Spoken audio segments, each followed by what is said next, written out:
औज़ुबिल्लाहिमिनश्शैतानिर्रजीम बिस्मिल्लाहिर्रहमानिर्रहीम अस्सलामु अलैकुम dear all students, class 7th. Today on dated 19th of May 2021, day Wednesday, exercise 4.2 chapter number 4 simple equation जो हम previously पढ़ के आ रहे हैं, तो आज इसका एक्सरसाइज 4.2 है। इसका पहला क्वेश्चन है, give the first step you will use to separate the variable and then solve the equation. करना क्या है, इसको मेरी तरफ ध्यान रखें। पार्ट ए है X minus one is equal to zero, ये सेपरेट करना है, ठीक है ना, यानी एल एच एस और आर एच एस। पहले क्या करेंगे हम, इसका जो एक्स वेरिएबल है उसको दोनों तरफ से पहले ऐड करेंगे। एल एच एस साइड, ये हो गया एल एच एस, ठीक है ना, ये हो गया आर एच एस। तो एल एच एस की साइड से हम एक्स प्लस जो माइनस वाला है इसको प्लस करेंगे, और जो एक्स लेफ्ट साइड से इसको राइट साइड से लेंगे, ठीक है ना। तो फिर यहाँ पे क्या करेंगे, इसको सब्ट्रैक्ट करेंगे, यानी ट्रांसमिशन करेंगे। एक्स माइनस एक्स वहाँ रिमेनिंग रहा जीरो, ठीक है, और फिर क्या रहा वहाँ पे अपना प्लस, यानी जब इन दोनों को बाहर निकालेंगे, ठीक है, तो वहाँ एक्स माइनस एक्स जीरो, तो ये वन प्लस वन, इसमें से एक बाहर निकालेंगे, ठीक है, तो क्या आएगा जीरो प्लस वन। तो जब जीरो प्लस वन, जीरो को ऐड किया जाएगा वन से, तो वहाँ वन ही है, तो इसका रिक्वायर्ड जो सोल्यूशन है वो वन ही आएगा। जो सिंपल केस है, जो सेपरेट सोल्यूशन है वो X is equal to one which is the required solution, which is the required solution. इस तरह से पार्ट इसका 2 है, X plus one is equal to zero. इसी तरह से इसको भी करेंगे एल एच एस साइड और आर एच एस साइड, ठीक है ना। तो एल एच एस साइड में से यही सेम यहाँ प्लस है, वहाँ माइनस था, यहाँ प्लस है, बात समझ लेनी चाहिए। तो माइनस वाला को हम क्या कर रहे हैं, ट्रांसमिशन में प्लस बनाते हैं और प्लस वाली को हम माइनस बनाते हैं, ठीक। X plus one minus one, यानी सब्ट्रैक्ट सेम ही होगा, ठीक है। माइनस बनाने के लिए एक्स को बाहर निकाल देंगे, ठीक है। वो इसका रिक्वायर्ड सोल्यूशन यही है कि एक्स माइनस एक्स जीरो, और फिर जो वहाँ पे रहा वो माइनस वन, और माइनस वन को जब जीरो से निकालेंगे बाहर तो माइनस वन ही रहा, ठीक है ना। वो जीरो का रिक्वायर्ड सोल्यूशन है, यानी या जो रिक्वायर्ड सोल्यूशन है एक्स का वो माइनस वन है, विच इज़ द रिक्वायर्ड सोल्यूशन। इसी तरह से पार्ट 2 है इसका, क्वेश्चन नंबर 2। क्वेश्चन जो भी बाकी इसके पार्ट्स हैं वो इस हिसाब से आप घर में प्रैक्टिस करें। मैं आपको इस एक्सरसाइज का भी पीडीएफ फॉर्म में डालूंगा, और दूसरे 4.3 का भी पीडीएफ फॉर्म में डालूंगा, तो आप इसी हिसाब से कॉपी मेंटेन करें साथ साथ पीडीएफ फाइल के हिसाब से, ठीक। क्वेश्चन नंबर 2 यहाँ पे है, give first step to you will use separate the variable and then solve the equation. पहला क्या करना है, यहाँ पे यहाँ सेपरेट करना है। सेपरेट इस कैसे करते हैं हम, वो पता है, यहाँ डायरेक्ट हम कर सकते हैं। देखो 3l है, ये मल्टीपल फॉर्म है, ठीक है ना, ये मल्टीपल 3 टाइम्स l, इस तरह से बताएंगे 3 times l is equal to 42। ये हमें पता है जब मल्टीपल वहाँ पे होगा कोई, तो मल्टीपल फॉर्म को निकालने के लिए हम डिवीजन फॉर्म में लेते हैं, ठीक है ना। तो यहाँ से आसान है, l को बाहर निकाल लेते हैं, 42 से 3 से मल्टीपल डिवाइड करते हैं, ठीक है ना। 42 को 3 से डिवाइड करते हैं, जब 42 को 3 से डिवाइड करते हो इसके कितने हिस्से बनेंगे, तो ठीक है ना, इसको 3 हिस्सों में बांटना है, तो वो 12 आएंगे। तो 3 1 जार 3, इसको एक दिया बन गया 12, ठीक है ना। तो यहाँ से 3 4 जार 12, ठीक, इसको एक दिया तो हो गया क्या 12, यानी इसका मतलब जो 14 है, सॉरी 14 है, ये इसका 14 है।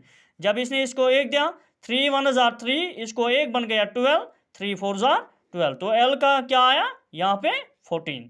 तो इस तरह से तीन हिस्सों में बांटेंगे तो हर एक को 14 मिलेंगे, ठीक है ना।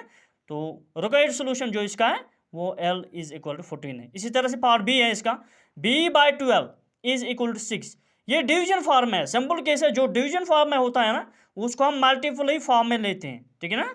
तो b/2, b को बाहर निकाल लेते हैं, ठीक, तो डायरेक्ट इसको 6 से मल्टीपल ही करते हैं, 2 × 6 हो गया 12, b इज इक्वल टू 12, ठीक है। इसी तरह से मैंने इसका पार्ट जी लिया है, ध्यान रखें, पार्ट जी मैंने इसलिए निकाला है, थोड़ा आपको डिफिकल्ट लग रहा है। तो a/5 ये इसका पहला इसका LHS साइड है, और यहाँ RHS साइड, ए को मैंने बाहर निकाला है। a/5 को मल्टीप्लाई करके, मैंने पहले ही बोला जो डिवीजन फॉर्म है उसको हम मल्टीप्लाई फॉर्म में लेते हैं, a/5 × 5, यानी ये सेम डिनोमिनेटर ऊपर से भी नीचे से भी, ठीक है ना। तो वहाँ a/5 5 × a, ठीक है ना, इसको बाहर निकालते हैं ए इज इक्वल टू ए, ठीक है ना। तो इसी तरह से राइट साइड में 7/15 इसी तरह से इसको भी करेंगे, ठीक है ना। इसको ए से कर दें, 5 से करते हैं, तो 5 1 जार 5, 5 3 जार 15, 7 1 जार 7, 3 1 जार 3, ठीक है ना। कैटेगोरिक जो 7/3 वो इसका रिक्वायर्ड सोल्यूशन आया है। क्वेश्चन नंबर 3 यहाँ पे है। क्वेश्चन नंबर 3 बोल रहा है आप इसी तरह से इसको भी डिवीजन फॉर्म में लेना है, ठीक। Give the steps you will use to separate variable, same case है जो क्वेश्चन नंबर 2 में थोड़ी डिफरेंस रहनी चाहिए। देखो करना क्या है, यहाँ 3n-2 इज इक्वल टू 46, ठीक है ना। तो ये माइनस वाला जो पोर्शन यहाँ पे है, माइनस साइन जो यहाँ पे है, माइनस इंडिकेशन जो यहाँ पे, ये प्लस में चेंज हो जाएगी। जो प्लस वाला इंडिकेशन है वो माइनस में चेंज हो जाएगी, ठीक है ना, जिसको हम ट्रांसमिशन मेथड कह रहे हैं, LHS is equal to RHS, ठीक है। तो ध्यान रखें, माइनस अगर यहाँ पे LHS में होगा ऑटोमेटिकली वहाँ से ट्रांसपोज होगा तो प्लस बनेगा। यहाँ पे अगर प्लस वाला होगा LHS में तो ऑटोमेटिक आपको वहाँ जाके माइनस फॉर्म में होगा, ठीक। तो 3n इज इक्वल टू 46, तो सिंपल केस है, अगर यहाँ पे -2 है कैटेगोरिक, ध्यान रखें यहाँ पे अगर यहाँ पे -2 है वहाँ जाके RHS में जाके +2 बनेगा, ठीक है ना। तो 3n को बाहर रिमेन सेम ही पोर्शन रहेगा, तो 46 + 2, ठीक है, 46 + 2 रिमेन 48, ठीक। एडिशन फॉर्म इस तरह से 3n इज इक्वल टू 48। अब यहाँ पे देखो अगर 3n इज इक्वल टू 48 आया है ना, तो x को बाहर निकाल के, मैंने पहले ही बोला जो मल्टीप्लाई फॉर्म है वो डिवीजन फॉर्म में हम लेते हैं, ठीक है ना। तो 48 को हम 3 हिस्सों में बांट देते हैं, 3 से डिवाइड करते हैं तो हर एक बंदे को 16 आएगा, ठीक। तो x is equal to 16 which is the required solution, ठीक है। तो इसी तरह से पार्ट डी है इसका, मैंने चुन चुन के पार्ट लिए हैं इसलिए ताकि डिफ़िकल्ट आपको लग रही है, इसी हिसाब से बाकी प्रैक्टिस घर में ही करें, ठीक। 3p divide by 10 is equal to 6, देखो ये डिवीजन फॉर्म है, कैटेगोरिक मल्टीप्लाई फॉर्म में होगा। 3p को बाहर निकाल लेते हैं, 10 को 6 से डिवाइड करते हैं, मल्टीप्लाई करते हैं, तो 10 × 6 60, ठीक। तो इसी तरह से 3p को बाहर निकाल लेते हैं, जो मल्टीप्लाई फॉर्म है उसको डिवीजन फॉर्म में लेते हैं, इस 3 को 60 से डिवाइड करते हैं तो 20 आएगा, p is equal to 20 which is the required solution. तो क्वेश्चन नंबर 4 इसका है सॉल्व द फॉलोइंग इक्वेशन। ये आसान है, आसान, सिर्फ ध्यान रखें इसका कि मैं कैसे कर रहा हूँ, इसी हिसाब से घर में प्रैक्टिस करें। Question 4 part A, 10p is equal 100, जिसको टेबल याद होगा वो आसान ही कर पाएगा, ठीक है ना। p is equal 100 divide by 10, 10 10 = 100, simple case है, तो p is equal 10 which is the required solution of p, है ना। इसी तरह से पार्ट बी है -x/3 इज इक्वल टू 6, ठीक है। तो ये डिवीजन फॉर्म है, ये मल्टीप्लाई में फॉर्म में चेंज होगा, ठीक है ना। -x को बाहर निकाल लेते हैं, 3 × 6 हो गया 18, तो x is equal to 18 which is the required solution of x, ठीक है ना। इसी तरह पार्ट जी है इसका, 3 times of x plus x is equal 10, simple case है, वहाँ प्लस है वहाँ जाके माइनस में चेंज होगा, LHS में जाके राइट साइड में जाके माइनस में चेंज होगा, ठीक है ना। यहाँ प्लस अगर इंडिकेशन है तो वहाँ जाके माइनस में चेंज होगा।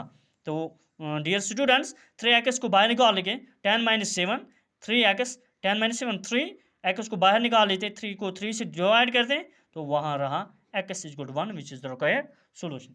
तो कैटेगरी ये था इसका 4.2 का आखिरी क्वेश्चन। अब 4.3 एक्सरसाइज पे मैं आ रहा हूँ। 4.3 है, पहला क्वेश्चन है, ध्यान से रखें, पार्ट ए, ये बोल रहे हैं यहाँ पे solve the following equation, same सारी इक्वेशन ऐसे ही है, सिंपल इक्वेशन का नाम ही इसका इसी तरह चैप्टर पार्ट गया क्योंकि सारी इक्वेशन ऐसी सॉल्व करनी है, ठीक है ना।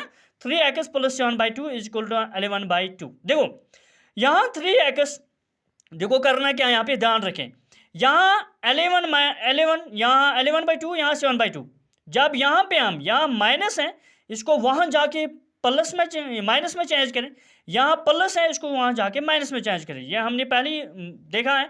हाँ अब यहाँ ध्यान रखें, यहाँ प्लस है तो RHS ये है लेफ्ट हैंड साइड, यहाँ राइट हैंड साइड, तो RHS में जाके ये माइनस में चेंज होगा, 11/2 यहाँ आएगा, ठीक है ना, तो 7/2 वहाँ जाएगा तो माइनस में, ठीक है ना। तो सेम है, यहाँ डिनोमिनेटर सेम है, हमें पता है रूल के हिसाब से जहाँ डिनोमिनेटर सेम होता है वहाँ हम एक ही लेते हैं, चाहे कितने भी हों सिर्फ एक ही लेते हैं, कैटेगोरिक एक ही इंडिकेशन देते हैं, ठीक है ना। 3x 11 - 7/2, ठीक है ना, तो वो हो गया 11 - 7 हो गया 4/2, 4 को 2 से डिवाइड करते हैं, रिमेनस 2। अब रहा 3x और 2 ये दो, तो x को बाहर निकाल लेते हैं तो categoric 2/3 which is the required solution of x। ठीक है, इसी तरह से पार्ट बी है, ये सेम, ये आसान क्वेश्चन है, प्रैक्टिस के हिसाब से आप घर में करें। यहाँ पे देखिए मैं कैसा हिंट दे रहा हूँ, 5x + 18 इज इक्वल टू 8। ठीक है, 5x को बाहर निकाल लेते हैं स्टूडेंट्स, तो यहाँ देखना क्या है, यहाँ 8 है, यहाँ माइनस जाके ये +18 है, वहाँ जाके RHS साइड में जाके माइनस बनेगा, 8 - 18 रिमेन्स -10, क्योंकि यहाँ छोटा डिजिट है, मिनिमम है। ठीक है ना, इसी तरह से यहाँ बड़ा है, तो कैटेगोरिक जब हम स्मॉल डिजिट को बड़े डिजिट से गिरा देते हैं तो वहाँ इंडिकेशन माइनस की रहती है, साइन माइनस की रहती है। ठीक है ना, 5x - 10, तो x को बाहर निकाल लेते हैं, 10 - 10 को 5 से डिवाइड करते हैं तो 5/2। ठीक है ना, 10 5 1 = 5 5 2 = 10, x is equal to -2 which is the required solution of x। ठीक है ना, तो इसी तरह से क्वेश्चन नंबर 2 है इसका। क्वेश्चन नंबर 2 सेम यही केस है, सॉल्व द फॉलोइंग इक्वेशन। ये आई सेकंड, देखो कैसा हिंट, ध्यान रखें, यहाँ 3 ऑफ x - 3, ठीक है ना, is equal to 12, 3 of x - 3 is equal to 12। ध्यान रखें ये मल्टीपल फॉर्म में है, पहले इस इक्वेशन को सॉल्व करते हैं, यहाँ पे इसको अरेंज में लाते हैं, क्रॉनिकल ऑर्डर में लाते हैं। ठीक है ना, 3 × x, हमें ये पता है जब एलिमेंट्स अंदर होंगे, ब्रैकेट के अंदर होते हैं, तो बाहर वाले हिस्सा जो भी बाहर होगा वो हम इससे मल्टीप्लाई करते हैं। यही कह रहा है 3 times of x - 3 is equal to 12। तो कैटेगरी क्या, जब एलिमेंट्स ब्रैकेट के अंदर, कर्वल ब्रैकेट के अंदर में होते हैं ना, तब बाहर वाला जो भी डिजिट होगा उस हिसाब उसके साथ उसको उस टाइम ज़र्ब खींचना पड़ता है, मल्टीप्लाई खींचना पड़ता है। देखो 3 × x, 3x हो गया इस x को 3 के साथ। ठीक है ना, अब रहा 3 × 3 हो गया 9, साइन अपनी ही आएगी ना, तो 12 सीधा नीचे। ठीक, तो 3 × x, अब ये माइनस है, वहां जाके प्लस बनेगा। मैंने कहा है साइन का ख्याल रखें, जो भी इंडिकेशन यहाँ पे दी जाएगी LHS साइड में, वो ऑटोमेटिक राइट हैंड साइड पे उस टाइम अपनी परफेक्ट पोजीशन बनाएगी। ठीक है, तो 3x माइनस प्लस 12 + 9 दैट हो गया 21। x को बाहर निकाल लेते हैं, 3 को 21 से मल्टीप्लाई करते हैं, डिवाइड करते हैं तो 7, x is equal to 7 which is the required solution. इसी तरह से पार्ट बी है, 3 bracket of p + 4 is equal to 21, 3 bracket of p + 4 is equal to 12। ठीक है ना, तो पहले इसको क्रॉनिकलॉजिकल ऑर्डर में लेते हैं, 3 × p, 3p, इसको 3 से पहले मल्टीपल, फिर 3 वहाँ रहा 4, फिर 4 से मल्टीपल। ठीक है ना, 4 × 3 × 4 12 प्लस साइन अपनी ही जगह आएगी। ठीक है, 12 नीचे, तो 3 प्लस, मैंने अभी कहा कि यहाँ वहाँ जाके माइनस में चेंज होगा, तो 21 को हम 12 गिरा देंगे तो वहाँ 9, p को p बाहर लेते हैं, 9 को p से डिवाइड करते हैं तो वहाँ रहा 3, p is equal to 3 which is the required solution. ठीक है, क्वेश्चन नंबर 3, क्वेश्चन नंबर 3 बोल रहा है यहाँ सॉल्व द फॉलोइंग इक्वेशन। देखो करना क्या है, जो भी बाकी पार्ट्स मैंने रखे हैं वो आप घर में खूब प्रैक्टिस करें और कापियाँ साथ साथ मेंटेन करें। मैं इसकी PDF फॉर्मेट भी साथ में डालूंगा। ठीक है, 3 is equal to 8 of x - 3, ये थोड़ा उल्टा है। यहाँ देखो, यहाँ LHS साइड में सिंगल डिजिट है, ठीक है, मोनो डिजिट, तो यहाँ पे अगर देखेंगे हम, यहाँ RHS साइड में इक्वेशन प्रॉपरली मेंटेन है। ठीक है ना, तो सेम उसी तो उस क्वेश्चन नंबर 2 का वाइस वर्सा है। ठीक है ना, आप ध्यान रखें क्वेश्चन नंबर 2 का वाइस वर्सा है। देखो करना क्या है, 3 is equal to 8x - 24, 8x को बाहर निकाल लेते हैं, 24 यहाँ माइनस है, इसको वहाँ जाके प्लस करते हैं तो डायरेक्ट आएगा 24 + 3 27, x को बाहर निकाल लेते हैं 27/8, क्योंकि वहाँ ऊपर ऑड नंबर है लिहाजा नीचे डिनोमिनेटर में इवन है, इसको मल्टीपल डिवाइड नहीं होगा। ठीक है, अगर होगा भी तो वो पॉइंट में निकलेगा। ठीक, B -5, 4 bracket of x - 2, simple case है, -5, 4 × x, 4x, 4 × 2 -8, अपनी इंडिकेशन साइन अपनी जगह। ठीक, 4x को बाहर निकाल लेते हैं, माइनस को वहाँ लेते हैं, ठीक, अपनी जगह, तो -8 जो है ये प्लस फॉर्म में आएगा। ठीक है, तो 4x, 8 को हम 5 से गिरा देंगे 3, तो 3/4 which is the required solution. फी अमानिल्लाह, this was the today's lecture. तो अब जो भी इसके बाकी जो पार्ट्स रहे वो आप घर में प्रैक्टिस करें, साथ साथ में इसको अब यहाँ पे PDF फॉर्मेट में डालूंगा। फी अमानिल्लाह।